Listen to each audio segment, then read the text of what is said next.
유독 그렇습니다. 왜 복부에 살이 몰리는 겁니까? 특별한 이유가 있을까요? 다른 부위에는 이제 피하 지방이 있는데 예. 복부에 보면은 피하 지방 안에 이제 내장 지방이 함께 있어요. 예. 근데 이게 나이가 들면서 이제 호르몬 변화나 생활 습관 그리고 스트레스 이런 걸로 인해서 내장 지방이 증가하면서 이런 변화들이 생기는데요. 예. 근데 이 내장 지방의 문제가 염증 물질을 내뿜는다는 거예요. 네. 이게 염증 물질이 그냥 거기 가만히 있는 게 아니라 혈관을 타고 이제 움직이면서 장기들까지 영향을 미쳐서 정상적인 장기들의 활동을 방해하면 이제 건강을 위협하는 것은 물론 심할 경우 이제 돌연사까지 일으킬 수 있다고 합니다. 그래서 이제 세계보건기구에서는 비만을 질병으로 분류를 해서 건강을 넘어 사회를 위협하는 요인으로 규정을 하고 있는데요. 사실 이미 전 세계가 살과의 전쟁을 벌이고 있습니다. 우리나라의 비만율은 2020년 기준 38.3%, 이것도 전년 대비 4.5% 정도 증가한 수치라고 합니다. 거기다 이제 비만의 짝꿍도 문제인데요. 이게 바로 당뇨입니다. 이제 비만으로 인한 당뇨병 문제가 아주 심각해서요. 한 연구를 살펴보면 남성의 경우 내장 지방이 1kg 증가할수록 당뇨병 위험이 2배 증가하고 여성의 경우에는 당뇨병 위험이 무려 7배나 증가하는 걸로 나타났습니다. 여기에 이제 허리 둘레와 사망 위험도의 연관성을 연구한 연구가 있었는데요. 허리 둘레가 5cm 늘어날 때마다 사망 위험률은 무려 10% 이상 증가한다는 결과도 있었습니다.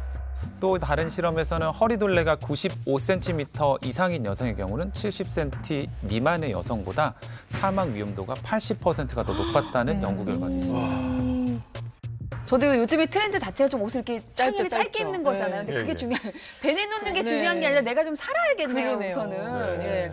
허리, 둘레 요거 좀 체크하면서 건강관리 신경 써야 될 것 같아요. 그러게요. 네, 맞습니다. 특히 이제 다이어트 할 때 체중이나 혹은 이제 체질량 지수만을 측정을 하는데 그 자체만으로는 복부의 내장 지방이 늘었는지 안 늘었는지 알 수 없기 때문에 그래서 실제 미국 심장협회에서는 정기적으로 허리 둘레를 측정해서 복부 지방의 증가세를 확인을 해보라는 것을 권장하고 있습니다. 네.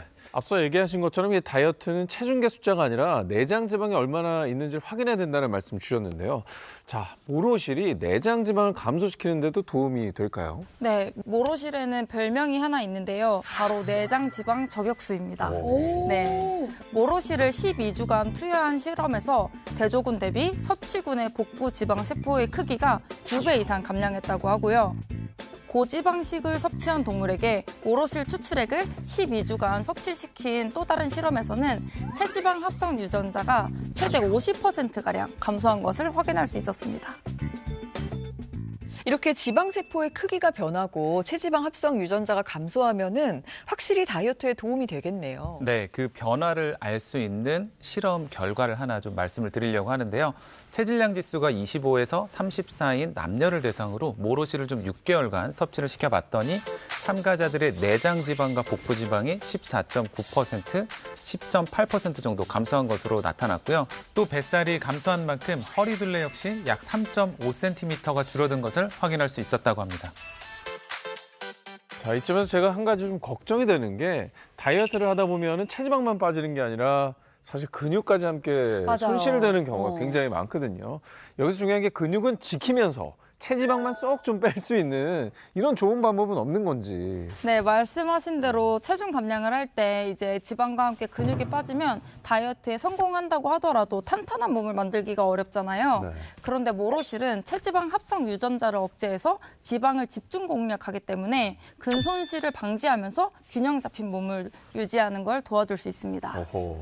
자, 근데 오렌지가 비타민 C 덩어리라고 하잖아요. 그럼 혹시 그 모르실도 마찬가지인가요? 네, 비타민 C 하면 우리가 굉장히 강력한 항산화 성분으로 알고 계시는데 이 항산화란 활성산소로부터 우리 몸을 보호하는 역할이라고 생각하시면 됩니다. 네. 모로실은 비타민 C는 물론이고 이보다 더 강력한 항산화 성분인 C3G까지 함유하고 있는데요. 모로가 10도가량의 큰 일교차 척박한 환경을 견디면서 자라는데 자신을 지키기 위해서 항산화 성분인 C3G를 타 품종에 비해서 최대 890% 높게 함유하고 있다고 합니다. 이 C3G가 구체적으로 우리 몸에서 어떤 역할을 해주는 거예요? 활성산소가 과다하게 생성되면 혈관벽과 세포들이 손상이 되고 각종 대사 질환은 물론 암까지 유발하게 되는데요. 이때 강력한 항산화 물질인 C3G가 면역을 향상시켜주고 혈중 콜레스테롤 수치를 낮춰줘서 각종 질환 예방에 도움을 주는 거죠. 모로실이 체내 항산화 능력을 어떻게 높이는지 이해를 좀 도와드리기 위해서 실험 영상을 좀 준비를 했습니다. 네. 비커를 활성산소와 독소로 오염된 우리의 몸이라고 생각하시면 되고요. 네. 한쪽에는 항산화 성분 중 하나인 비타민C가 풍부한 레몬 분말을, 어허. 또 다른 한쪽에는 모로실을 넣고 변화를 좀 지켜봤습니다. 뭐야? 모잉?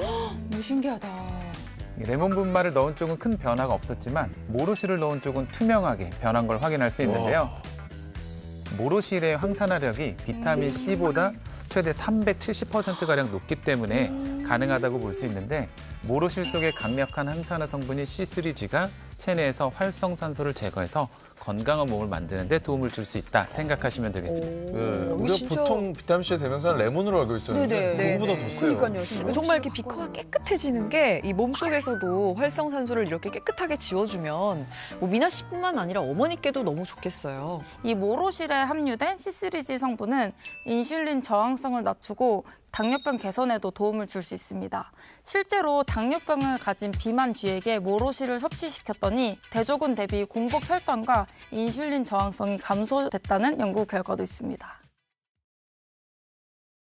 우리 뭐 레몬이나 이런 거 마트에서 많이 보는데 이 모로실은 마트에서 본 적이 본 없잖아요. 적이 없어. 그럼 이걸 따로 시칠리아 섬 또 제가 그 이태리 맞죠? 이태리. 절벽으로. 아, 못 가요. 조심해야 돼. 어떻게? 네, 직접 따서 드시면 절대 안 되고요. 안 돼요? 이제 말씀드렸다시피 과일인 모로에는 당이 많기 때문에 그대로 드실 경우에는 오히려 체지방이 증가할 수 있어서 당을 제거하고 드시는 것이 가장 중요합니다. 그리고 또 추가적으로 말씀드리면 모로실의 하루 권장 섭취량은 400mg입니다. 섭취량을 지켜 드시는 게 좋겠고요. 모로 100%가 맞는지, 또 식약처에서 건강기능식품 및 기능성을 인정받은 제품인지도 확인하시면 좋겠습니다. 네.